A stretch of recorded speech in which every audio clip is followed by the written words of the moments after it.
Hi, how are you Hi, doing? I'm good. How are you? I'm good. Can you introduce yourself, your name, where you're from, and what do you do? My name is Nimmie and I am from Kenya. And I work in hospitality and management. I'm a manager in a family resort. Oh, great.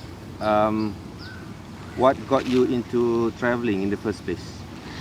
In traveling, in this traveling or in traveling in general? In general. In general. So yeah, ever since ever since I was like a kid, it has been like my biggest like dream to try to explore the world and see what is like out there for me to like. I also need a purpose in life, so I'm trying to travel and see what is out there for me also. So, today you are in Malaysia. Can you share a little bit about your travel for now, for today?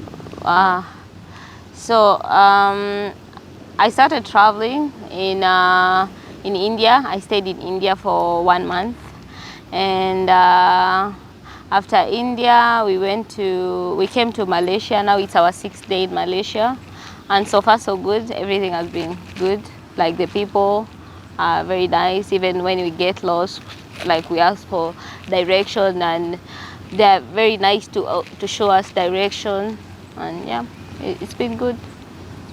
You've been to Malaysia for I think 6 days, right? Yeah, 6 days now. What are the things that you can see the similarity or the differences between your country and Malaysia?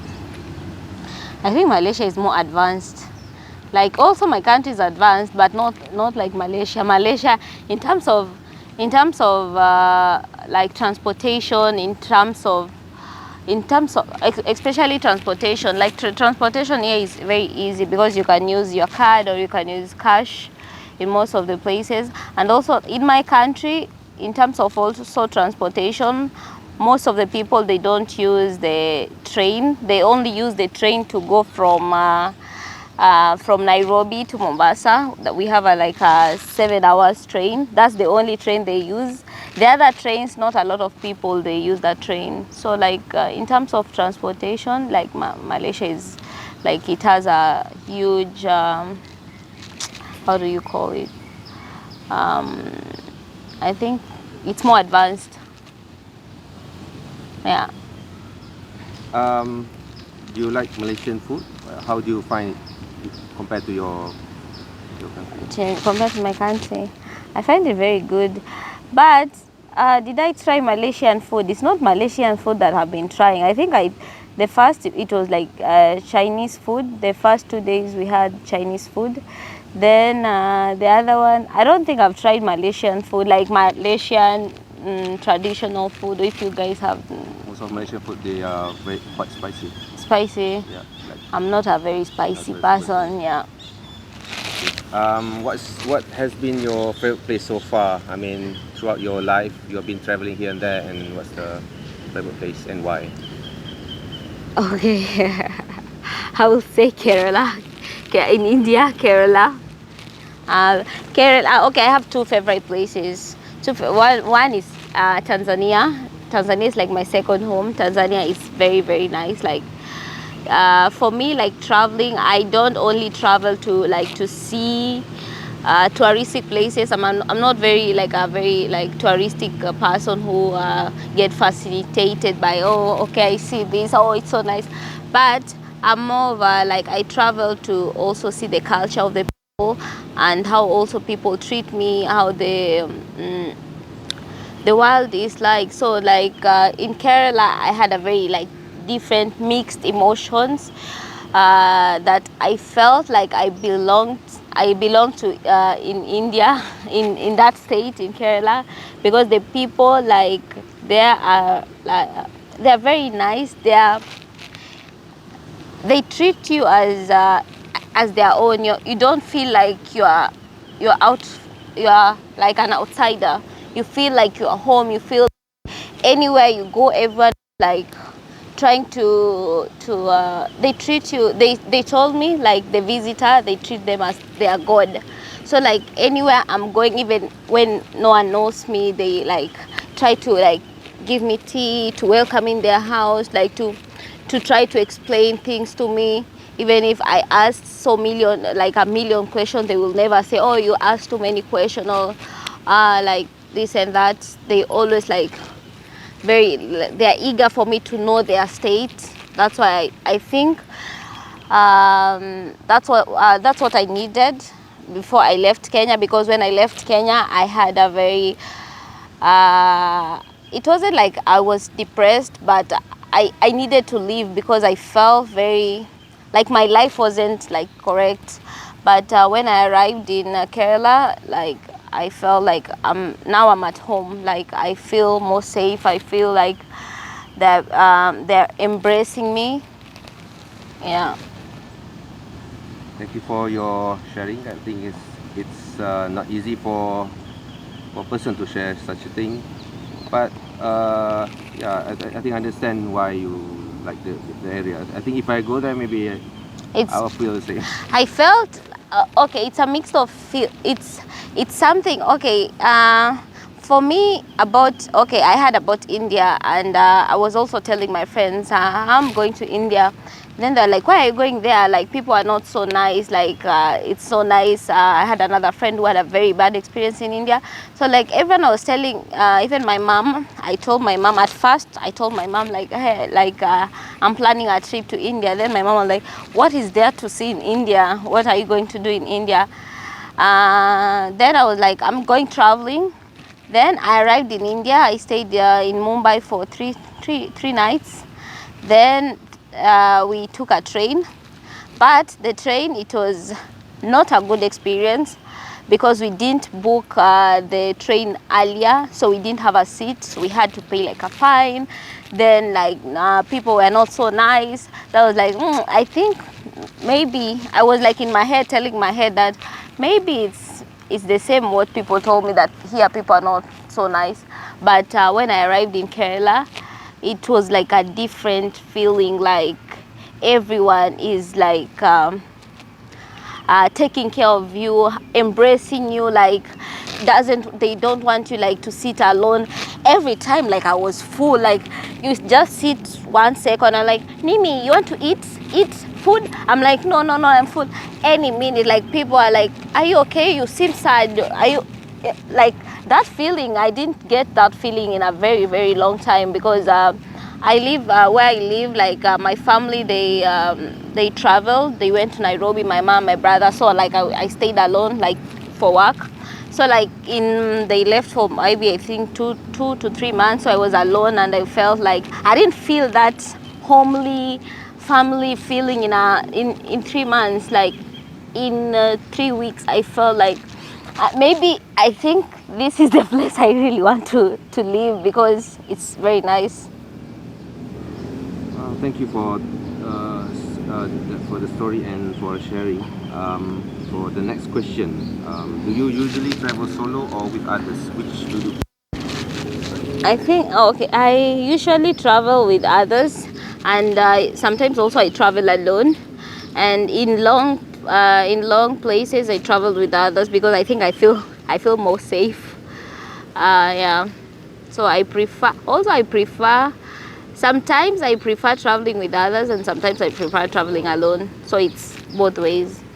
And when you travel, do you plan before you travel, or you just go and then see how it is? Yeah, I don't like, okay, what I do, I don't plan on things I need to do. I just like plan on maybe budget wise. I'm like, okay, I need to like save this kind of amount to stay maybe okay in Malaysia, or I don't plan to like, oh, I will visit here, I will visit this place. I don't have any expectation. Yeah. Any crazy or unexpected I don't know, experience or lesson that you have learned while you were traveling?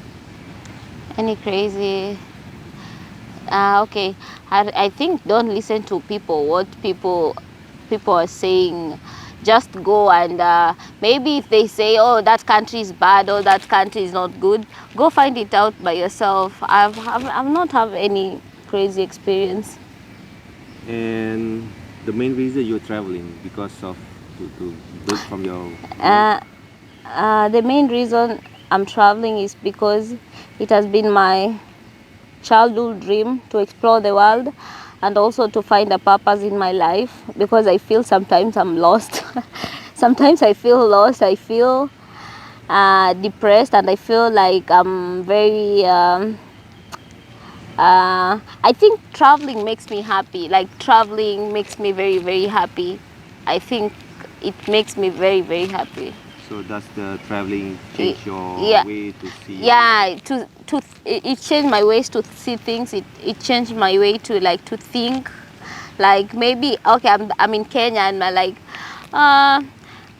what is it good Malaysia? I don't want to go and see Malaysia because people have told me like maybe negative stuff about Malaysia. So I want to like go and see it for myself, you know. So your expectation before about Malaysia is different from My expectation, okay, let me say. Okay, I had a dream. You know, like every time I believe in manifestation. I manifest things that I want them to, maybe I speak good things in my life that I want them to happen. Like, I have a goal from I think 2022 or 2023. I was just telling myself, I wrote down in my notebook in my phone that I need to go to the countries that I wrote down. I wrote down like I will visit India, I will visit Malaysia. So my I always wanted to visit Asia itself in general. Yeah. So it's something that I planned but long time, but I didn't know how I'm going to visit these countries. I never had any idea. Maybe when sometimes I will like just wake up and say like good energy, like I want good energy in my life. I want to visit India, I want to visit Malaysia. Like I'm manifesting good things in my life. I'm manifesting like every time I sit down even alone, I'm manifesting good things in my life. Yeah. This is very interesting, the positivity that you... Yeah, because I don't like putting negativity in my life because I've been I have like childhood traumas because I've been through a lot. I started working at 13 years old, so I've been raised by a single mother, and I started being independent at a so young, very age that I didn't even know like what to do in my life. So I don't like putting bad energy. I'm like, oh, I will never do that. I will never, maybe, okay, I will never buy a car. I will never maybe go anywhere. I like telling myself like one day I'm going to do this for myself. One day I will buy this for myself. One day I will travel to this country. So like every time I'm putting good energy in my life. And this is it's working. Like manifesting works a lot. Like it's something I've seen it. It's not like you'll say, okay, I believe in God, but also like you manifest upon your life and it works. The earth, I believe that the earth hears what you say. And also like my mom like telling me that the tongue is very strong. What you speak, it may come to, you have to be very careful on what you're speaking in your tongue, what you're speaking upon your life, what you're speaking upon, because the universe, it always hears what you say. Yeah. Wow, thank you for the enlightenment. I need that as well. Anything else you want to add for this interview? Anything else you want to share, the positivity to tell the people that watching this video to go through their life if they are in a difficult moment? I would say like anyone who is watching this video should like never give up in life, because life has different challenges, and the challenges, you don't overcome your challenges by running away. You face your challenges, and when you feel like life is too hard or life is too rough, it's just past. It's like rain. It rains, then it doesn't every day. It rains, then it stops.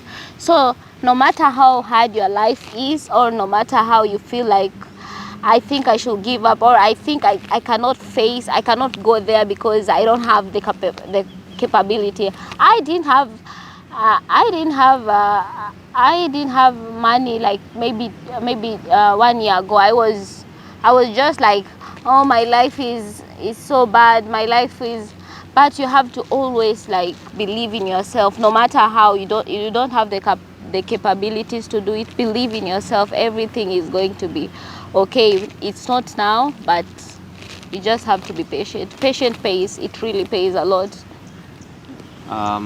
I would like to listen to your mother tongue, and can you share with me some nice, I don't know, sentence or poem in your language, and then after that We translate have, to English? okay, I have, okay, mother tongue. Mother tongue mean by my tribe, because we have different tribes in Kenya, and we have 47 tribes, and our national language is English and Swahili, and also we have our mother tongue. Our mother tongue is a mix of Luo and Luya, but I don't know Luya. I know a bit of Luo.